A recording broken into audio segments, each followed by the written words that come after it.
ti bọ̀ wá ẹ wá bá mi kẹ́ ẹ wà lọ́kùnrin o. Àfúnṣọ́ o, Kazeem ni mo ké sí o.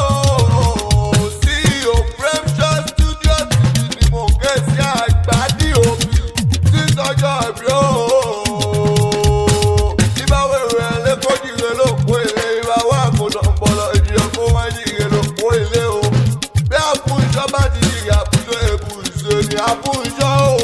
Ó ti sọdún eléyìí náà ọdún tó bọ̀ yóò rẹ̀ra pọ̀ ni ó wà ní kábàámọ̀ lọ́jọ́ ayé rẹ̀ ni. Ó ní tójú lẹ̀mọ́lẹ̀ ọmọ ayé òní yọ̀ níwèrè. Ó wà ní sẹ́kú lójijì ọmọ ayé òní pọ̀ lẹ́kún lábẹ́lẹ̀ lùbàrọ̀ ọba mi ni. Ó ní wà kìsà kẹ́yìn aṣọ rẹ̀. Ó wà ní báwọn gbọ̀n kìkì wọjà lágbọ́ ọlọ́run ọrùn bá ọba mi. Ìgbà rẹ̀ tó dùn wá ní nǹkan. Ìwọ lọmọ nílọrin àmọ̀jẹ́ o. Ìlọrin àmọ̀jẹ́ mẹ́ẹ̀ẹ́dúdú jẹ́ ọmọ ìlú wẹ́rì ìwọ oòrùn ni. Ìlú tó tóbi tó yẹn ti kò lé egungun bẹ́ẹ̀ sì egungun lé bàbá tó bí yín lọ́mọ ẹni. Ìlú ọ̀fà ńlá o.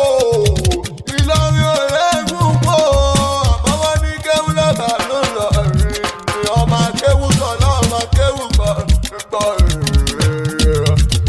Àfúnṣọ́ o, happy birthday to you.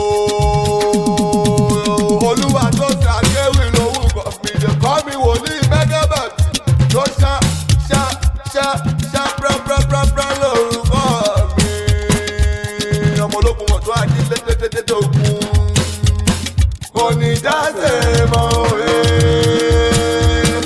kò ní jáde mọ́ wá. Ọjọ́ ìbí òní, kò ní jáde.